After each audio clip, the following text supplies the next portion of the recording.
राधे राधे दोस्तों। SRS exam कैकर में एक बार फिर से आपका स्वागत है। कल हमने MP पटवारी के सामान्य हिंदी के क्वेश्चन को सॉल्व कर लिया था। आज हम ग्रामीण समाज एवं विकास के क्वेश्चन को सॉल्व करेंगे। तो चलिए स्टार्ट करते हैं। Question number 61। किस योजना का नाम बदलकर नेशनल रूरल लिवलीहुड मिशन यानी राष्ट्रीय ग्रामीण आजीविका मिशन रखा गया है? Option A integrated rural development programme का, option B national rural employment programme का, ऑप्शन सी स्वर्ण जयंती ग्रामीण स्वरोजगार योजना का, ऑप्शन डी राष्ट्रीय ग्राम विकास योजना का। तो इसका सही आंसर क्या होगा आपका? Option C. यानी कि किस योजना का नाम बदलकर नेशनल रूरल लिवलीहुड मिशन यानी कि राष्ट्रीय आजीविका मिशन रखा गया है। तो कौन सी है? स्वर्ण जयंती ग्रामीण स्वरोजगार योजना का। तो इसको प्रारंभ कब किया गया था? इसको प्रारंभ किया गया था 1999 में। ठीक है। और इसका नाम कब बदला गया है, चलो इसके बारे में थोड़ा डिटेल से जान लेते हैं। वर्ष 1999 में स्वर्ण जयंती ग्रामीण स्वरोजगार योजना प्रारंभ किया गया था। यानी कि स्वर्ण जयंती उसको प्रारंभ कब किया गया था? 1999 में प्रारंभ किया गया था। और वर्ष 2011 में इसका नाम बदलकर क्या किया गया है? राष्ट्रीय ग्रामीण आजीविका मिशन किया गया है।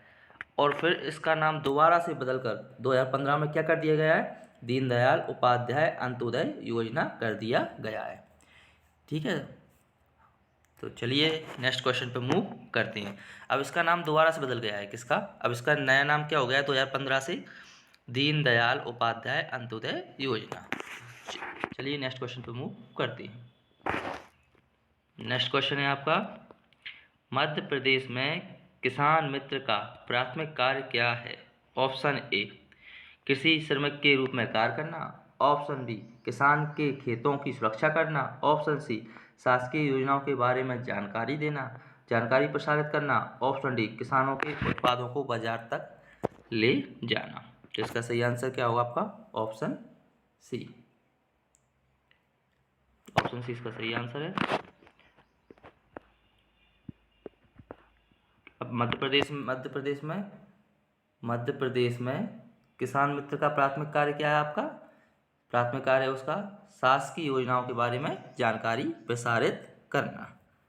ठीक है। चलिए नेक्स्ट क्वेश्चन पे मूव करते हैं। नेक्स्ट क्वेश्चन है आपका 63। मध्य प्रदेश हस्तशिल्प उत्पादों की पूरे भारत में बिक्री करने वाले विक्रय केंद्र का क्या नाम है? Option A Sabari, option B Narmada, option C Mriganayani, option D Kaveri. तो इसका सही आंसर क्या होगा आपका? Option C Mriganayani. यानी कि मध्य प्रदेश में हस्तशिल्प उत्पादों को पूरे भारत में बिक्री करने वाले बिक्री केंद्र का नाम क्या है आपका? मृगनयनी है। ठीक है। चलिए नेक्स्ट क्वेश्चन पर मूव करते हैं। और आपसे पूछे कि ये कहाँ पर स्थित है मृगनयनी, तो ये आपका कहाँ पर स्थित है? इंदौर में। तो चलिए नेक्स्ट क्वेश्चन पे मूव करते हैं। नेक्स्ट क्वेश्चन है आपका 64। स्वर्ण जयंती ग्राम स्वरोजगार योजना किस वर्ष आरंभ की गई थी? देख रहे हो आप, क्वेश्चन रिपीट हो गया अगर आपने ध्यान दिया हो तो स्वर्ण ऑप्शन ए 2011 में, ऑप्शन बी 2007 में, ऑप्शन सी 2003 में, ऑप्शन डी 1999 में। कौन सी योजना? स्वर्ण जयंती ग्राम स्वरोजगार योजना कब प्रारंभ की गई थी? अभी आपको जो 61 का क्वेश्चन था वही वाला क्वेश्चन है, देख लीजिए सेम। और हमने अभी आपको बताया भी था ये कब स्टार्ट हुई थी। ऑप्शन डी 1999 में। और 2011 में इसका क्या हुआ था? नाम चेंज हुआ था। इसका नाम क्या कर दिया गया था? राष्ट्रीय ग्रामीण आजीविका मिशन कर दिया गया था। और इसी योजना को दोबारा इसका नाम चेंज करके 2015 में क्या किया गया था? दीनदयाल उपाध्याय अंत्योदय योजना कर दिया गया था। ठीक है। जी कब प्रारंभ हुई थी? स्वर्ण जयंती ग्राम स्वरोजगार योजना। इसलिए बोलते हैं कि प्रीवियस ईयर के पेपर लगाना चाहिए, क्योंकि क्वेश्चन क्या होते हैं? रिपीट होके आते हैं। तो चलिए इसके बारे में थोड़ा सा जान लेते हैं। स्वर्ण जयंती ग्रामीण स्वरोजगार योजना का शुभारंभ कब हुआ था आपका? 1 अप्रैल 1999 को ठीक है। और इसकी शुरुआत किसने की थी? उस टाइम के जो तत्कालीन प्रधानमंत्री कौन थे? अटल बिहारी वाजपेयी के द्वारा किया गया था। और इस योजना का उद्देश्य क्या है? इस योजना का उद्देश्य ग्रामीण क्षेत्र में प्रशिक्षित व तकनीकी क्या करना, प्रदान कर रोजगार के अवसर उपलब्ध कराना है। तो चलिए नेक्स्ट क्वेश्चन पर मूव करते हैं। नेक्स्ट क्वेश्चन है आपका 65। निम्नलिखित में से कौन सा प्रयोजन नहीं है जिसके लिए एक कृषि निवेश ऋण एक किसान को दिया जाता है?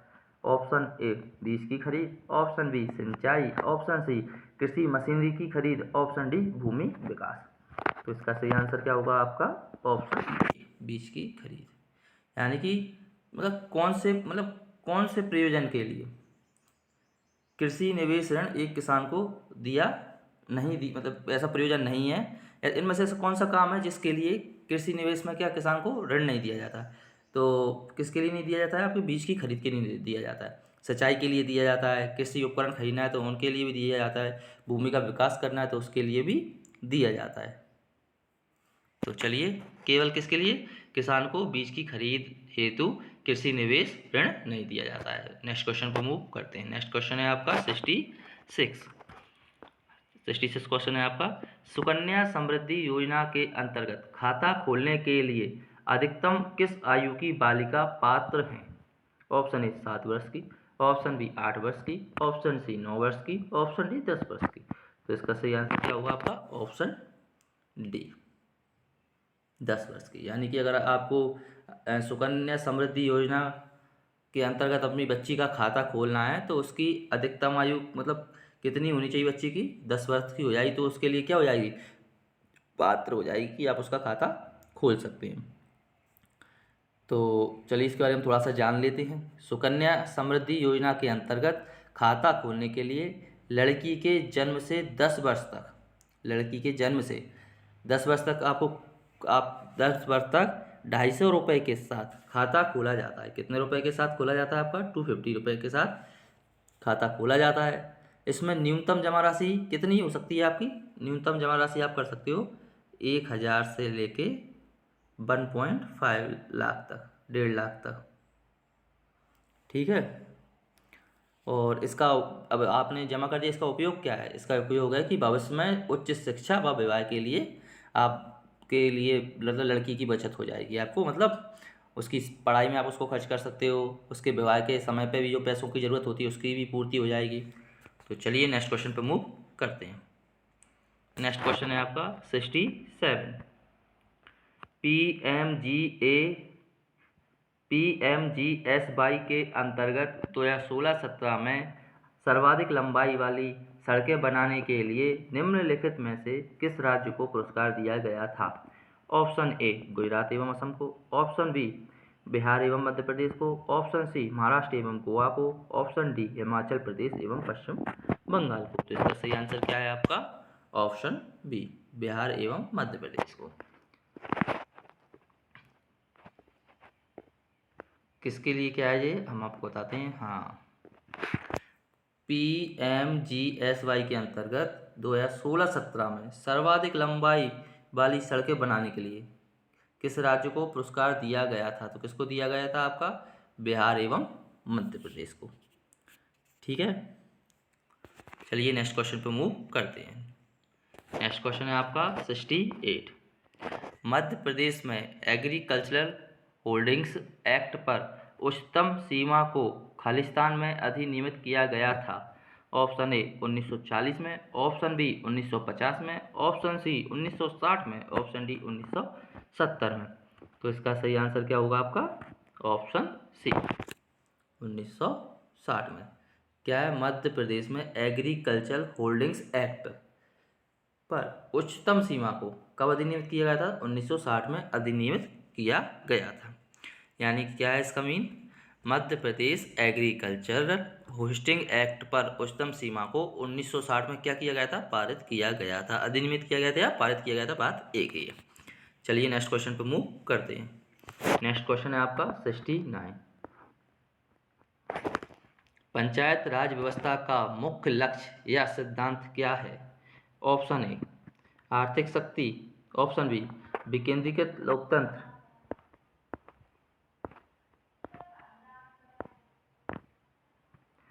ऑप्शन सी प्रशासनिक शिक्षा, ऑप्शन डी ग्रामीण विकास। तो इसका सही आंसर क्या होगा आपका? Option B. ऑप्शन बी क्या है आपका? विकेंद्रीकृत लोकतंत्र।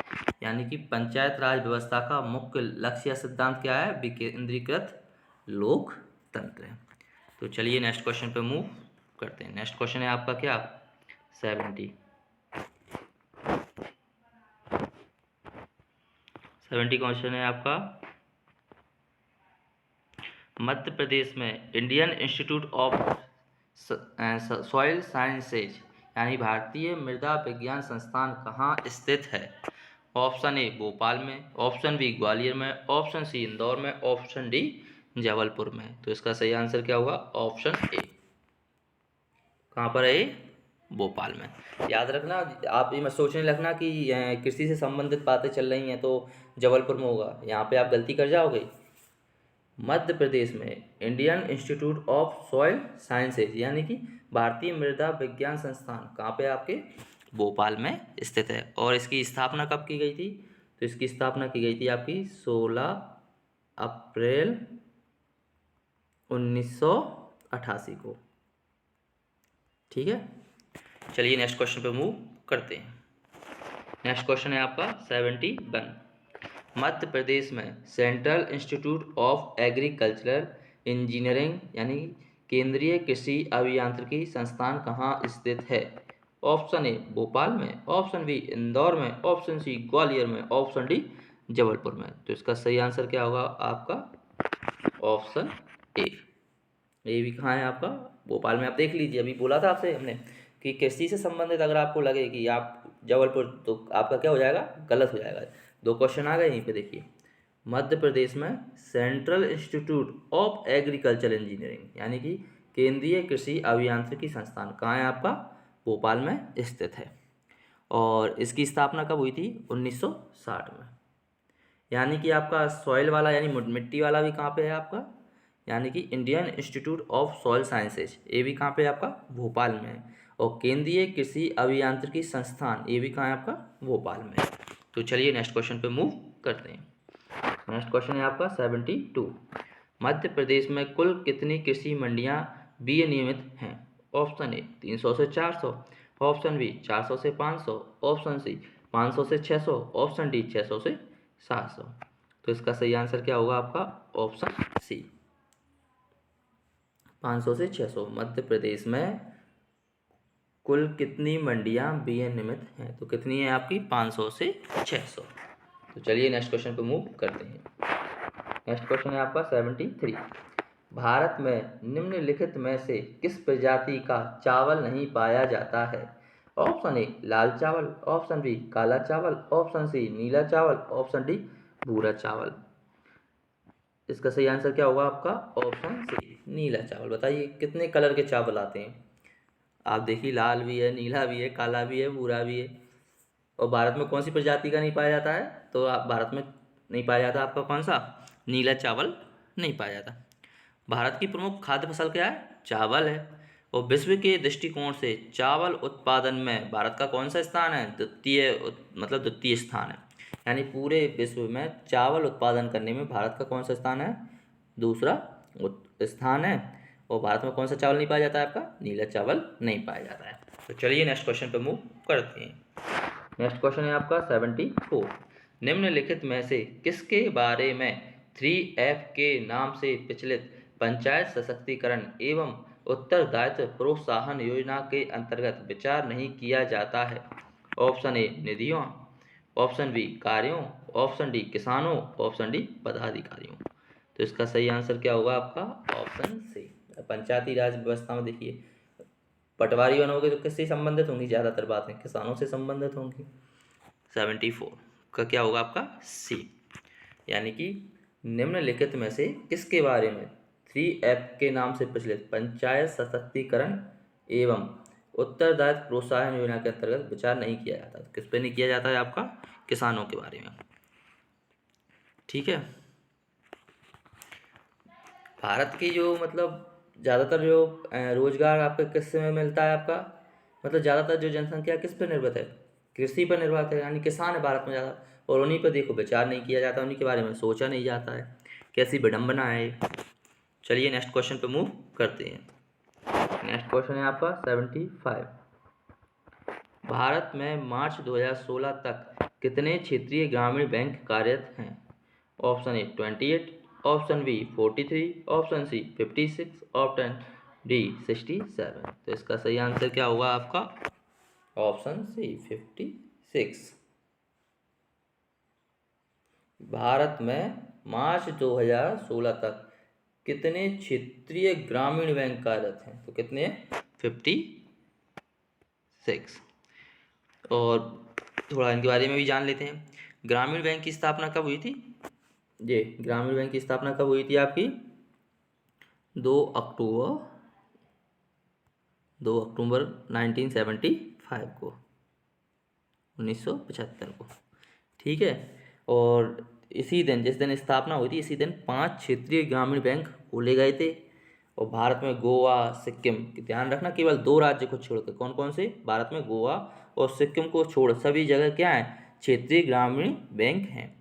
और मार्च 2016 तक तो हमने आपको बता ही दिया कितने? 56 क्षेत्रीय ग्रामीण बैंक कार्यरत हैं। यहाँ से एक क्वेश्चन और उठ सकता है, वो इस क्वेश्चन को थोड़ा सा घुमा के ये भी पूछ सकता है कि भारत के ऐसे कौन से राज्य हैं जहाँ पर क्षेत्रीय ग्रामीण बैंक नहीं है? तो इसका सही आंसर क्या होगा आपका?